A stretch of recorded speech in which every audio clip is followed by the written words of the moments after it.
Hey friends, welcome back to the channel. I've got my 2006 F-150 and I'm going to change out the rear differential fluid. I've got my fluid right here and I'll put a link to this in the description down below. I'll put a link to all of these different items. 2.5 of these quarts. Don't forget to use a friction modifier if you need to.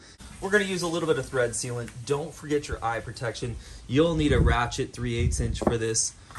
Some gloves are going to be smart and handy, maybe a little bit of cardboard depending on what you have going on. And then there it is, the secret weapon. This extractor was about $100 and this thing is awesome. The only modification I made is this is a little bit of irrigation tube, 1/4 inch drip line, and this kind of tubing works really great.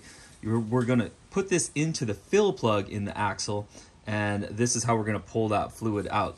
But this tube, you need something just about this size, something that's kind of flexible but yet still kind of keeps its shape. And you got to kind of wiggle it in there. So this works really, really great. All right, let's get to it. Okay, so on our differential, there's only one hole here, right? A lot of differentials have a second drain at the bottom. This has a fill only. We'll take our 3/8 inch ratchet and it's gonna fit perfectly into there. And don't forget, we're gonna use this fill hole to also help us to drain out this fluid. Here's our fill plug, which has a magnet on it. You can see all the goop that's on there. So the good news is it's doing its job. Okay, so it's going pretty well. It did take a little bit to kind of wiggle this tube into there. This is a little bit of air because this isn't quite tight where the two of these come together. So what I could do is put a little duct tape right here and make it a little bit more sealed, but it's still pulling that fluid out pretty well. There it is, coming right down and into the extractor. There you go, now it's really going pretty good here.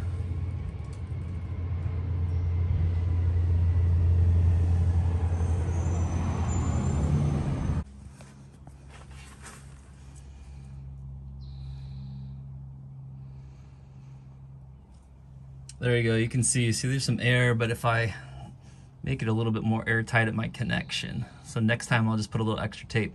But you can see that works perfect. Or at least pretty good, there we go. I was gonna show you too, I have my finger right where the tube was entering.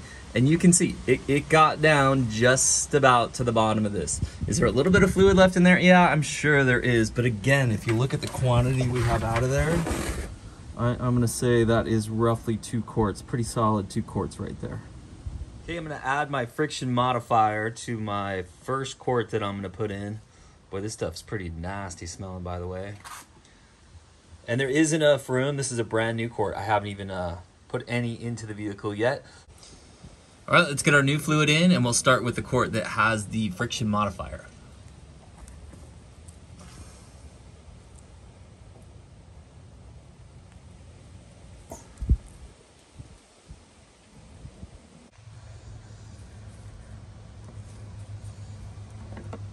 These bottles come with this nice easy tip too, so it works just fine. It takes a little bit of time.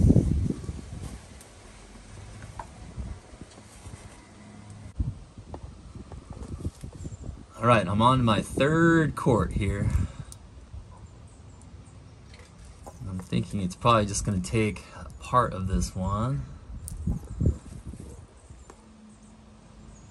Hey friends, just a reminder, have your vehicle level ground, get those wheels chalked, make sure it's all safe, parking brakes on, it's in park. And wear those glasses.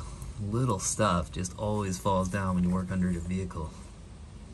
I'm just finishing off my 3rd quart, which is good news. It really shows that we got a lot of the fluid out of here. And you can see it's a steady stream now coming out. Make sure you don't get a false positive. You need to get a solid stream coming out of here, which lets you know this thing is truly full. And then we'll kind of let that stop dripping just a little bit. Clean it up a little bit. I'm gonna put a little bit of this thread sealant back onto this plug. All right, we got our plug. Let's get it in there.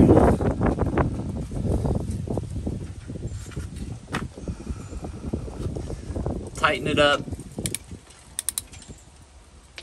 I'll put a torque spec down in the description down below for you as well. Okay, friends, that is it. It is that simple. And again, I know that this might not be quite as thorough as opening up the pumpkin and going through that whole process, but I feel like we're getting like 90% of the benefit and we're doing 10% of the work.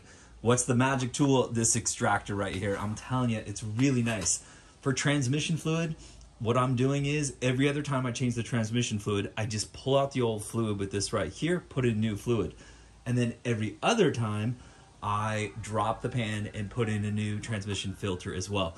For these differentials that don't have a drain plug, for these transmission pans that don't have a drain plug, this is a great tool. Hey, thanks for watching. If this video helped you out, give it a thumbs up, subscribe to the channel, go check out those links down in the description below, and we'll see you next time.